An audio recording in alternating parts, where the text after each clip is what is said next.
बात करने के लिए लॉगिन करें www.astrotak.com। प्रिय मित्रों, शुभ नमस्कार। एस्ट्रो तक में आप सभी का स्वागत है, अभिनंदन है। आज हम बात करने वाले हैं ग्रहों में राजा की पदवी प्राप्त सूर्य के धनु राशि में गोचरीय परिवर्तन के प्रभाव के संदर्भ में। कैसा रहने वाला है हम सबका जीवन जब राजा का गोचरीय संचरण होगा देवगुरु बृहस्पति की राशि में, गुरु की राशि में राजा का परिवर्तन। एक बड़ा सुंदर संयोग बनता है, बड़ा महत्वपूर्ण परिवर्तन होता है। वर्ष में 2 बार ऐसी स्थितियां होती हैं जब सूर्य का गोचरीय संचरण होता है देवगुरु बृहस्पति की राशि में। एक जब ये धनु राशि में प्रवेश करते हैं और दूसरी जब ये मीन राशि में गोचरीय संचरण करते हैं। दोनों ही स्थितियों में खरमास कहा जाता है, यानी जो जिस अवधि में इनका गोचरीय संचरण होता है वह अवधि खरमास के नाम से जानी जाती है, धनुर्मास के नाम से जानी जाती है। अत्यंत महत्वपूर्ण होता है यह परिवर्तन। मित्र की राशि है धनु और मित्र की राशि है मीन। तो कैसा रहने वाला है यह महीना जब ये देवगुरु बृहस्पति की राशि में गोचरीय संचरण करेंगे? हम सबके लिए और समाज के लिए, देश काल के लिए कैसा रहने वाला है यह परिवर्तन? कब तक के लिए? 14 जनवरी 2022 दिन शुक्रवार की रात में 8:34 तक। सूर्य पिता है, सूर्य अधिकार है, सूर्य कर्तव्य है, सूर्य सरकारी तंत्र है, राज्य व्यवस्था है, राजनीति है, आत्मबल है, तेज है। ऐसी स्थिति में इनके सभी कारक तत्वों में परिवर्तन देखने को मिलेगा जब ये देवगुरु बृहस्पति आध्यात्म, धर्म, संस्कार, ज्ञान, विज्ञान के कारक ग्रह देवगुरु बृहस्पति की राशि में जाएंगे। कैसा रहने वाला है इसको हम समझेंगे। तो सबसे पहले हम प्रकाश डालते हैं हिंदुस्तान की कुंडली में, भारत की कुंडली में क्या असर डालने वाले हैं, भारतीयों के लिए कैसा रहने वाला है, हमारे समाज पर किस प्रकार का परिवर्तन छोड़ेंगे जब ये प्रवेश करेंगे धनु राशि में 16 दिसंबर के बाद से। पहली बात, जब खरमास आरंभ होता है तो विवाह आदि के लिए शुभ मुहूर्तों का अभाव हो जाता है। यह अवधि पूजा पाठ, यज्ञ, हवन, कथा, श्रीमद् भागवत कथा या विभिन्न प्रकार के अनुष्ठानों के लिए अत्यंत महत्वपूर्ण होता है। क्यों होता है? क्योंकि देवगुरु बृहस्पति की राशि में जा रहे हैं। तो जब हम पुण्य करते हैं, शुभ कार्य करते हैं, आध्यात्मिक कार्य करते हैं तो उसका पुण्य फल हमें को आसानी से प्राप्त होता है। इस कारण से यह महीना धार्मिक दृष्टि से, धर्म कर्म की दृष्टि से अत्यंत महत्वपूर्ण है, बहुत ही बेहतरीन है। इसमें विवाह आदि के लिए शुभ मुहूर्तों का अभाव हो जाता है, यानी विवाह आदि जो संस्कार है वह बंद हो जाता है, विराम लग जाता है 1 महीने तक के लिए, जब तक इनका गोचरीय संचरण मकर राशि में नहीं हो जाता। तो हिंदुस्तान की कुंडली है वृष लग्न और कर्क राशि। तो लग्न के अनुसार यहां हम फल को बताने वाले हैं। हम जो भी कैलकुलेशन करते हैं या करेंगे, जो लोग भी पहली बार हमारा ये कार्यक्रम देख रहे हैं तो वो जान लें कि हम लग्न के अनुसार देखेंगे। आप अपनी जन्म कुंडली खोलिए, उसमें जो लग्न लिखा रहता है, चाहे आप कंप्यूटर से देखते हैं या हाथ से बनी कुंडली देखते हैं, कोई भी कुंडली देखते हैं, उसमें लग्न का पता चल जाता है। उसको केंद्र में मान करके हमने विश्लेषण तैयार किया है, तो इसको समझ लीजिएगा। तो हिंदुस्तान की कुंडली है वृष लग्न की, और वृष लग्न में ये सुखेश हो जाते हैं, सुख के कारक हो जाते हैं, आम जनमानस के कारक हो जाते हैं। कौन? सूर्य महाराज। और इनका गोचरीय संचरण होने जा रहा है धनु राशि में। धनु राशि अष्टम भाव की राशि होती है हिंदुस्तान की कुंडली में। तो यानी अष्टम भाव पर बृहस्पति की राशि में गोचरीय संचरण करने जा रहे हैं। ऐसी स्थिति में आम जनमानस के सुखों में थोड़ी सी कमी महसूस होती है इस अवधि में। सुख के साधनों पर खर्च होता है, अर्थात राष्ट्रीय स्तर पर कोई ऐसी योजना आ सकती है, बन सकती है जो आम जनमानस के सुखों पर खर्च हो। ऐसी योजना बनेगी जिससे आम जनमानस के लिए सुख में वृद्धि कारक होगी। कोई ऐसी ऐसी योजनाएं आ सकती हैं जिससे हिंदुस्तान के, भारत की आर्थिक समृद्धि में वृद्धि होगी। राजनेताओं द्वारा कुछ कटु वचन बोले जा सकते हैं, कुछ तनाव का वातावरण उत्पन्न किया जा सकता है इस अवधि में, लेकिन सुख की दृष्टि से सरकार योजनाएं ला रही है, सरकार द्वारा कोई नई योजनाओं का जन्म दिया जा रहा है जो आम जनमानस के सुखों में वृद्धि करेगा। अब बात करेंगे हम मेष लग्न से लेकर के मीन लग्न पर्यंत किस प्रकार का प्रभाव स्थापित करने वाले हैं। तो मेष लग्न में पंचमेश हो जाते हैं, पंचम के कारक हो जाते हैं, बुद्धि विवेक के कारक हो जाते हैं, संतान के कारक हो जाते हैं। ऐसी स्थिति में विद्या पक्ष से लाभ होगा, पढ़ने में मन लगेगा, भाग्य में वृद्धि होगी, क्योंकि गोचरी संचरण हो रहा है नवम भाव पर, पंचमेश होकर के नवम भाव में जा रहे हैं, तो बहुत अच्छा संयोग है, बहुत बेहतरीन संयोग है। किसके लिए? मेष लग्न के लोगों के लिए। पराक्रम में वृद्धि करेंगे, बौद्धिकता में वृद्धि करेंगे, लेखन शक्ति में वृद्धि करेंगे, अध्ययन अध्यापन के क्षेत्र से आप जुड़े हैं उसमें वृद्धि करेंगे। आप अपने कार्यस्थल पर बहुत अच्छा करेंगे, प्राइवेट सेक्टर में है वहां भी अच्छा करेंगे, सरकारी क्षेत्र में है वहां भी अच्छा करेंगे, पब्लिक रिलेशन में आपकी बड़ी अच्छी वृद्धि होगी। आप अपने बौद्धिकता के आधार पर अपने भाग्य में सकारात्मक परिवर्तन कर पाने में सफलता प्राप्त करेंगे। उपाय क्या है? मूल कुंडली के अनुसार आप माणिक्य रत्न जरूर धारण करिए, बहुत अच्छा लाभ देगा। अब हम बात करने वाले हैं वृष लग्न की। वृष लग्न के लोगों के लिए किस प्रकार का यह गोचरीय परिवर्तन रहेगा। तो वृष लग्न में सुखेश हो जाते हैं, सुखेश होकर के अष्टम भाव पर जा रहे हैं।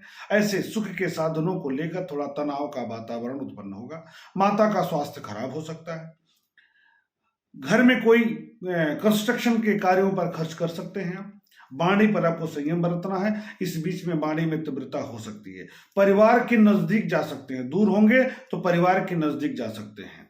यह स्थिति थोड़ा सा स्वास्थ्य की दृष्टि से संभल कर रहने का है, खान पान पर विशेष ध्यान देना है और बहुत तेज गति से वाहन आपको इस अवधि में नहीं चलानी है। अब हम बात करने वाले हैं मिथुन लग्न की। मिथुन लग्न के लिए ये पराक्रम के कारक हो जाते हैं। पराक्रम के कारक होकर के इनका गोचरी संचरण कहां होगा? तो होगा सप्तम भाव में, दाम्पत्य के भाव में। और आप सब जानते हैं कि दाम्पत्य के भाव में सूर्य का गोचरी परिवर्तन होता है और बहुत अच्छा परिणाम नहीं देता है, एग्रेसिव बनाता है, तनाव उत्पन्न कर देता है, ईगो का टकराव हो जाता है दाम्पत्य जीवन में। तो यहाँ थोड़ा सा स्थिति गड़बड़ दिख रही है। नई साझेदारी हो सकती है, पराक्रम में वृद्धि हो सकती है, भाई बंधुओं मित्रों का सहयोग आपको प्राप्त हो सकता है, आपके मनोबल में, आपके तेज में, आपके संघर्ष शक्ति में अच्छी वृद्धि देखने को मिल सकती है इस अवधि में। इस प्रकार मिथुन लग्न वालों के लिए यह परिवर्तन प्रगति की दृष्टि से तो सकारात्मक है, परंतु दाम्पत्य प्रेम संबंधों के लिए यह समय थोड़ा सा अवरोधपूर्ण है। आपको एगोस्टिक नहीं होना चाहिए, यानी ऐसा ना हो कि आप अपने क्रोध में, अपने जिद में कोई नुकसान कर बैठे, इसका ध्यान रखिएगा। कर्क लग्न की बात करेंगे। कर्क लग्न में धनेश हो जाते हैं, यानी धन के कारक हो जाते हैं, कुटुंब के कारक हो जाते हैं, और इनका गोचरीय संचरण होने जा रहा है रोग ऋण शत्रु के भाव पर, छठे भाव पर, प्रतियोगिता के भाव पर, यानी आप शत्रुओं से पैसा निकलवा सकते हैं, अर्थात कहीं पैसा फंसा होगा तो आपको प्राप्त हो सकता है, मिल सकता है। साथ ही प्रतियोगिता में आप विजय की तरफ आगे बढ़ेंगे, परिश्रम करेंगे तो आप विरोधियों को परास्त कर सकते हैं। गृह और परिवार से जुड़ी कार्यक्रमों पर खर्च होगा, कुछ तनाव भी होगा, किसी से पारिवारिक जनों से, यानी परिवार के कुछ लोगों से मनमुटाव, तनाव या किसी बात को लेकर के बहस हो सकती है, इसलिए इस पर आपको नियंत्रण रखना है, ध्यान रखना है। अब हम बात करने वाले हैं सिंह लग्न में। सिंह लग्न में लग्नेश हो जाते हैं, लग्न के कारक हो जाते हैं। और गोचरी संचरण इनका कहाँ हो रहा है? तो पंचम भाव में, संतान के भाव में। बहुत अच्छा परिवर्तन है। लग्नेश होकर के पंचम भाव में जा रहे हैं तो राजयोग कारक हो जाते हैं। तो बुद्धि का प्रयोग आप कर पाएंगे, आपका मनोबल बढ़ा रहेगा, आप अपने बुद्धि के बल पर आर्थिक समृद्धि कर पाएंगे, आर्थिक योजनाओं में सफलता प्राप्त कर सकते हैं, नई योजनाएं लॉन्च कर सकते हैं, व्यापार से जुड़ी कोई नए सकारात्मक सूचना आपको प्राप्त हो सकती है इस अवधि में। यह अच्छी स्थिति है। आप उपाय क्या करेंगे? अपने मूल कुंडली के अनुसार माणिक रत्न धारण करेंगे तो आपको शुभ लाभ की प्राप्ति होगी, अच्छी स्थिति बनेगी। अब हम बात करने वाले हैं कन्या लग्न की। तो कन्या लग्न में व्यय के कारक होकर के चतुर्थ भाव में जा रहे हैं, यानी व्यय चतुर्थ भाव में, अर्थात खर्च कहाँ कराएंगे? तो चतुर्थ भाव में। माता के स्वास्थ्य पर खर्च हो सकता है, माता को लेकर के, माता के स्वास्थ्य को लेकर के तनाव का वातावरण उत्पन्न हो सकता है। गृह और वाहन सुख में वृद्धि तो होगी लेकिन खर्च बढ़ेगा। हो सकता है वाहन आदि के निर्माण में, अर्थात उसके खराबी को सुधार करने में कुछ धन खर्च हो जाए, ऐसी स्थिति उत्पन्न हो सकती है। घबराहट उत्पन्न हो सकती है। जिनको बीपी की पहले से शिकायत है वे लोग इस अवधि में जरूर सतर्क रहें, संभल कर रहें, कन्या लग्न के लोग। अब हम बात करने वाले हैं तुला लग्न के लोगों के लिए कैसा रहने वाला है यह गोचरी परिवर्तन। तो सूर्य का गोचरी परिवर्तन हो रहा है कहां? पराक्रम भाव में, और लाभ के कारक हैं तो पराक्रम बढ़ेगा, भाग्य में सकारात्मक परिवर्तन होगा, पिता का सहयोग सानिध्य आपको प्राप्त होगा, आर्थिक लाभ की स्थिति बनेगी, नई योजनाओं को आप जन्म दे पाएंगे। व्यापारिक विस्तार में आप पहले से कोई योजना बना रहे हैं तो इस बीच में इंप्लीमेंट कर लेंगे, उसको लागू कर लेंगे। पराक्रम, सोशल जो सिस्टम है, सामाजिक जो वातावरण है आपका, उसमें आप कुछ अच्छा कर पाएंगे इस महीने। तो बेहतर स्थिति है तुला लग्न के लोगों के लिए। अब हम बात करेंगे वृश्चिक लग्न में। तो वृश्चिक लग्न में दशम के कारक हो जाते हैं, राज्य के कारक हो जाते हैं, सम्मान के कारक हो जाते हैं, नौकरी व्यवसाय पेशे के कारक होकर के कहाँ जा रहे हैं? धन भाव में। तो सरकारी लाभ, सरकारी तंत्र से लाभ, सरकारी योजनाओं का लाभ, वाणिज्य व्यवसाय के क्षेत्र में प्रगति, राजनीति के क्षेत्र में अच्छी प्रगति की स्थिति इस अवधि में बनने वाली है। सकारात्मक परिवर्तन होगा, परिवार में कुछ सकारात्मक परिवर्तन ऐसा होगा जिससे आपका सम्मान बढ़े, आप सामाजिक दृष्टिकोण से एक सुख की अनुभूति करेंगे, इसमें दो राय नहीं है। अब हम बात करने वाले हैं धनु लग्न के लिए। धनु लग्न में ये भाग्य के कारक हो जाते हैं, राजयोग कारक माने जाते हैं धनु लग्न में भी। और इनका गोचरी संतुलन कहां होगा? लग्न भाव पर। तो तेज बढ़ेगा, बौद्धिकता बढ़ेगी, समझ बढ़ेगा।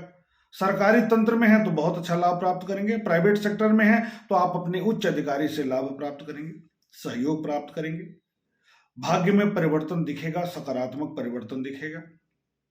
परंतु दाम्पत्य जीवन, प्रेम संबंध, साझेदारी में तनाव की स्थिति भी उत्पन्न हो सकती है।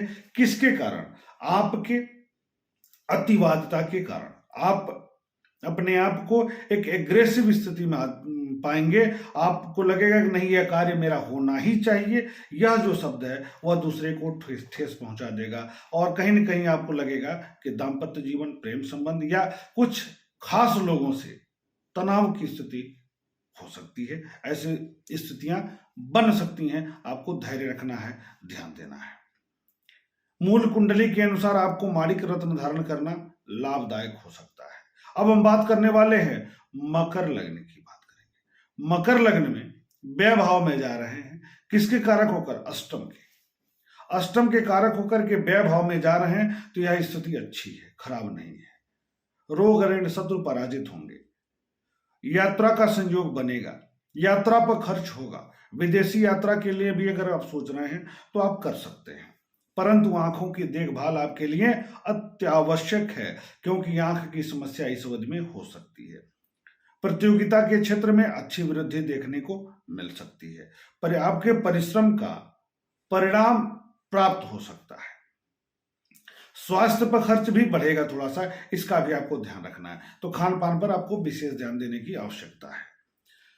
उपाय में आप सूर्य को नियमित जल दें, रोली और लाल चंदन भगवान शिव को रविवार के दिन अर्पित करते रहें, आपको बहुत लाभ होगा। कुंभ लग्न की बात करेंगे तो कुंभ लग्न में सप्तम के कारक हो जाते हैं और जा कहां रहा है, लाभ भाव में। तो यह स्थितियां भी बहुत अच्छी बन रही हैं क्योंकि सप्तमें लाभ भाव में, अर्थात आय की दृष्टि से, व्यापारिक लाभ की दृष्टि से, व्यापारिक विस्तार की दृष्टि से, अध्ययन अध्यापन की दृष्टि से आप अपने बौद्धिकता के आधार पर कुछ नया कर पाएंगे। आर्थिक दृष्टि से यानी आर्थिक संपन्नता की तरफ आप जा रहे हैं इस महीने में। व्यापार से संबंधित कोई प्रगति रुकी हुई है, कोई कार्य करना चाह रहे हैं और वो धारा इस बीच में आप देखेंगे कि वह कार्य बनता हुआ दिखाई देगा। दांपत्य जीवन से लाभ की स्थिति बन रही है, दांपत्य में सुधार की स्थिति बन रही है, प्रेम संबंधों में लाभ की स्थिति बनेगी। यदि आप परिवारजनों से दूर है तो परिवार के निकट आ सकते हैं, आपको दांपत्य जीवन का पूर्ण सुख प्राप्त हो सकता है। इस बीच में साझेदारी से लाभ की स्थिति भी दिखाई दे रही है। अब हम बात करने वाले हैं मीन लग्न की। मीन लग्न में रोग ऋण शत्रु के कारक होते हैं और दशम भाव में जा रहे हैं तो आपके सम्मान में थोड़ा सा ठेस लगेगा, थोड़ा सा तनाव महसूस करेंगे आप इस अवधि में। कार्यों में अवरोध, घबराहट, पहले से कोई बीपी की समस्या दी है किसी चीज को है उसमें वृद्धि कर सकते हैं। पारिवारिक तनाव का वातावरण उत्पन्न कर सकते हैं, माता के स्वास्थ्य को प्रभावित कर सकते हैं। तो थोड़ा सा स्वास्थ्य की दृष्टि से आपको ध्यान देना है। इस बीच में कोई ऐसा कार्य मत करिए जिससे आपको कर्ज लेना पड़ जाए, इसका ध्यान रखिएगा। परंतु आप यदि सूर्य की तेज में कुछ कमी आए, जो नकारात्मक प्रभाव उसमें कमी आए, इसके लिए उपाय करते हैं तो आपको बहुत अच्छा लाभ मिलेगा।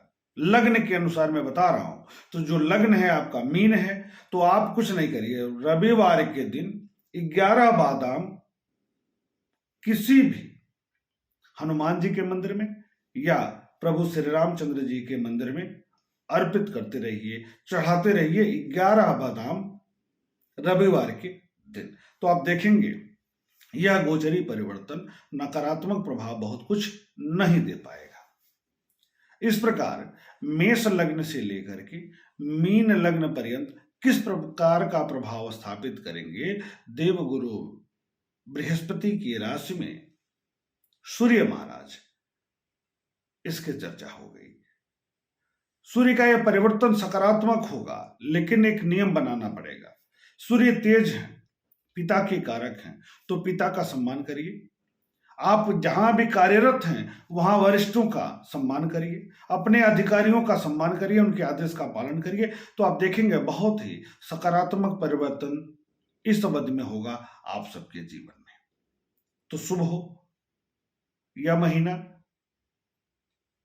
आपके पुण्य कर्मों का शुभ फल प्राप्त हो, इसी कामना के साथ मिलते हैं अगले कार्यक्रम को लेकर के। तब तक के लिए शुभ नमस्कार।